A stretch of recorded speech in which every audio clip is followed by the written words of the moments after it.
ಮುಲ್ಕಿ ವ್ಯಾಪ್ತಿಯಲ್ಲಿ ಭಾರೀ ಮಳೆಗೆ ನೂರಾರು ಎಕರೆ ಕೃಷಿ ಭೂಮಿ ನಾಶವಾಗಿದ್ದು ಸಾವಿರಾರು ಎಕರೆ ತೋಟಕ್ಕೆ ಹಾನಿಯಾಗಿದೆ. ತಾಲೂಕಿನ ಕೆಮ್ರಾಲ್ ಪಂಜ ಗ್ರಾಮದಲ್ಲಿ ಭಾರೀ ಹಾನಿಯಾಗಿದ್ದು ನಂದಿನ್ ನದಿಯ ನೀರು ನುಗ್ಗಿ 300 ಎಕರೆಗಳಷ್ಟು ಕೃಷಿ ಭೂಮಿ ನಾಶವಾಗಿದೆ. ಪಂಜ, ಕೊಯ್ಕುಡೆ, ಕೆಮ್ರಾಲ್ ಭಾಗದ ಭತ್ತದ ಗದ್ದೆಯಲ್ಲಿ ಇನ್ನೂ ಇಳಿಯದ ನೆರೆಯಿಂದಾಗಿ ಭಾರೀ ಪ್ರಮಾಣದ ಭತ್ತ ನಾಶವಾಗಿ ರೈತರಿಗೆ ಸಂಕಷ್ಟ ಎದುರಾಗಿದೆ. ಅಡಿಕೆ, ತೆಂಗು ಮತ್ತು ಬಾಳೆ ತೋಟಗಳಿಗೆ ಭಾರೀ ಪ್ರಮಾಣದ ಹಾನಿ ಉಂಟಾಗಿದ್ದು ಕೃಷಿಯನ್ನೇ ನಂಬಿರುವ ಕುಟುಂಬಗಳು ಕಂಗಾಲಾಗಿವೆ.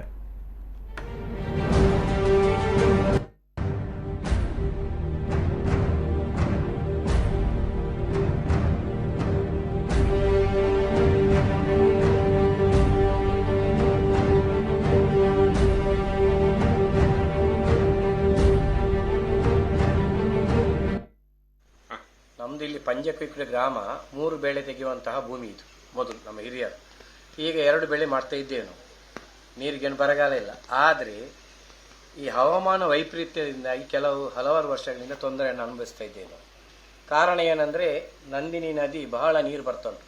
ಇದು ಸಾಧಾರಣ ಮೂಡಬಿದಿರಿಯಿಂದ ಈ ಕಡೆ MRP ಅಲ್ಲಿಂದ ಎಲ್ಲ ದೊಡ್ಡ ಮಟ್ಟದ ನೀರು ಹರಿಯುವುದರಿಂದ ನಮಗೆ ಭಾರಿ ಕಷ್ಟ ಆಗ್ತಾ ಉಂಟು.